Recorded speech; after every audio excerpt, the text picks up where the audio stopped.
Hi friends, మీరు చూస్తున్నారు Karthik classic channel. మనం ముందు వీడియోస్లో ఈపీఎఫ్ఓ మెంబర్ పాస్బుక్లో ఎట్లా బ్యాలెన్స్ చెక్ చేసుకోవాలని చూసుకున్నాము. దాని ఎంప్లాయ్ షేర్ ఎంత, పెన్షన్ కాంట్రిబ్యూషన్ ఎంత చూసుకున్నాం ఫ్రెండ్స్. ఈరోజు వీడియోలో మనము ఈపీఎఫ్ఓలో యూఏఎన్ ఆన్లైన్ సర్వీసెస్లో మన కేవైసీ ఎట్లాగా అప్లోడ్ చేయాలి, నెక్స్ట్ వచ్చి మనము విత్డ్రా చేసుకోవాలంటే ఫామ్ 31 ఎట్లాగా అప్లోడ్ చేయాలి, అప్లై చేసి మన బ్యాంక్ ప్రొఫైల్లో అప్లోడ్ చేయాలో చూద్దాం ఫ్రెండ్స్. ముందుగా మనము ఈపీఎఫ్ఓ అని చెప్పి టైప్ చేసిన తర్వాత సైట్ ఓపెన్ అయిన తర్వాత సర్వీసెస్ అని ఉంటుంది. తర్వాత సర్వీసెస్లోకి పోయిన తర్వాత ఫర్ ఎంప్లాయీస్ అని చెప్పి ఆప్షన్ని క్లిక్ చేసుకుంటే కింద వచ్చి మెంబర్ యూఏఎన్ ఆన్లైన్ సర్వీసెస్ అని ఉంటుంది. దాన్ని క్లిక్ చేసుకుంటే మనకి యూఏఎన్ పాస్వర్డ్ క్యాప్చర్ అవుతుంది. అది చేసామంటే మన రిజిస్టర్ మొబైల్ నెంబర్కి ఓటీపీ వస్తుంది. అది ఎంటర్ చేసి క్యాప్చర్ ఎంటర్ చేసామంటే స్క్రీన్ ఇట్లా ఓపెన్ అవుతుంది ఫ్రెండ్స్. మనకి ముందు స్క్రీన్కి ఈ స్క్రీన్కి చాలా తేడా ఉంది. ఇప్పుడు ఇక్కడ చూడండి, యూఎన్ ఉంది కదా, profile services UN number passbook. మనం ఏదైనా మళ్ళీ పాస్బుక్ మనం చూసుకోవాలనుకో మళ్ళీ దానిలోకి రీడైరెక్ట్ అవుతుంది ఫ్రెండ్స్. మళ్ళీ అక్కడ యూఎన్ పాస్వర్డ్ ఇవ్వాల్సి వస్తుంది. తర్వాత మేనేజ్లోకి పోయిన తర్వాత ఇక్కడ కేవైసీ అని ఉంది కదా ఫ్రెండ్స్, ఈ కేవైసీ క్లిక్ చేసుకోవాలి. మనం ఏమేమి చేసుకోవచ్చు అంటే బ్యాంకు పాన్ కేవైసీ కింద అప్లోడ్ చేసుకోవచ్చు.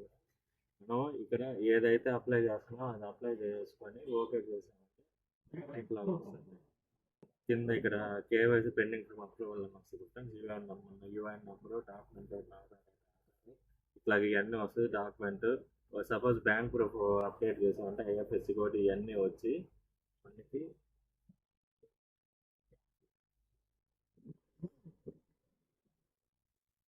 మనకి ఇలాగ వస్తుంది ఫ్రెండ్స్.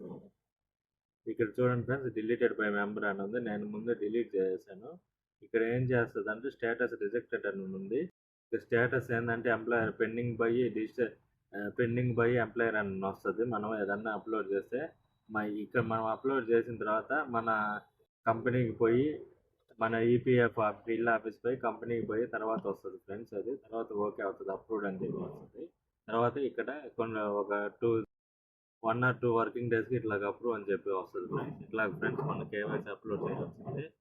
నెక్స్ట్ వచ్చి ఇదే విధంగా మేనేజ్లోకి వెళ్ళిన తర్వాత ఈ నామినేషన్ ఫ్రెండ్స్. ఇప్పుడు మన తర్వాత మనకి పెళ్లి కాకుండా ఉంటే మన పేరెంట్స్ని యాడ్ చేసుకోవచ్చు. మన తర్వాత వాళ్ళకి 100% షేర్ వస్తుంది. లేకపోతే మ్యారేజ్ అయితే మన వైఫ్ని కానీ ఇట్లా పిల్లలు కానీ ఎవరినైనా యాడ్ చేసుకోవచ్చు ఫ్రెండ్స్. ఈ నామినేషన్ అది కూడా వాళ్ళ ఫోటో ఇవ్వాల్సి వస్తుంది, వాళ్ళ డీటెయిల్స్ ఇవ్వాల్సి వస్తుంది ఫ్రెండ్స్. ఆధార్ కార్డ్ అప్లోడ్ చేయాల్సి వస్తుంది, వాళ్ళ ఆధార్ కార్డు.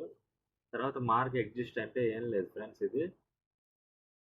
ఇది వరకు ఏంటంటే మార్క్ ఎగ్జిస్ట్ అనేది మనం జాబ్ రిజైన్ చేస్తాం కదా ఫ్రెండ్స్. జాబ్ రిజైన్ చేసిన 2 months తర్వాత మనం అప్డేట్ చేసుకోవాలి. అంటే మనం ర్యాట్ శాలరీ ఎప్పుడు తీసుకున్నాము ఏంటి అని చెప్పి అప్లోడ్ చేసుకోవాలి ఫ్రెండ్స్. ఇప్పుడైతే కొత్త ప్రాసెస్ అయితే ఆటోమేటిక్గా డేట్ ఆఫ్ ఎగ్జిస్ట్ ఆటోమేటిక్గా జనరేట్ అయిపోతూ ఉంది 2 months తర్వాత మనం ఏ రోజు లాస్ట్ అనేది. తర్వాత ఆన్లైన్ సర్వీసులు ఉన్నాయి కదా, ఆన్లైన్ సర్వీసుల్లో ఇక్కడ క్లెయిమ్ ఫామ్ 31, 19, 10C, 10D అని ఉంది కదా. ఫామ్ 31 అంటే ఏం లేదు ఫ్రెండ్స్, మనము ఒక 6 months జాబ్ చేసిన తర్వాత మనకి మంత్లీ మన బేసిక్ శాలరీ నుంచి 12% డిడక్ట్ అవుతూ ఉంటుంది ఎంప్లాయీ షేర్ కింద. ఎంప్లాయీ షేర్ అంటే మనకి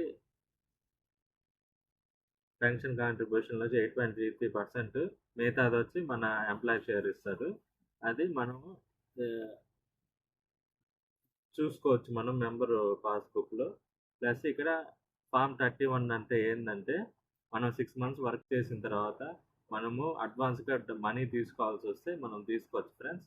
మన ఎంప్లాయ్ ఇప్పుడు 20,000 ఉందనుకో 20,000 వచ్చేస్తుంది ఒకసారి, లేదంటే 18,000 వస్తుంది. ఒక 85% to 95% వస్తుంది ఫ్రెండ్స్. ఇది ఫామ్ 31 అంటే.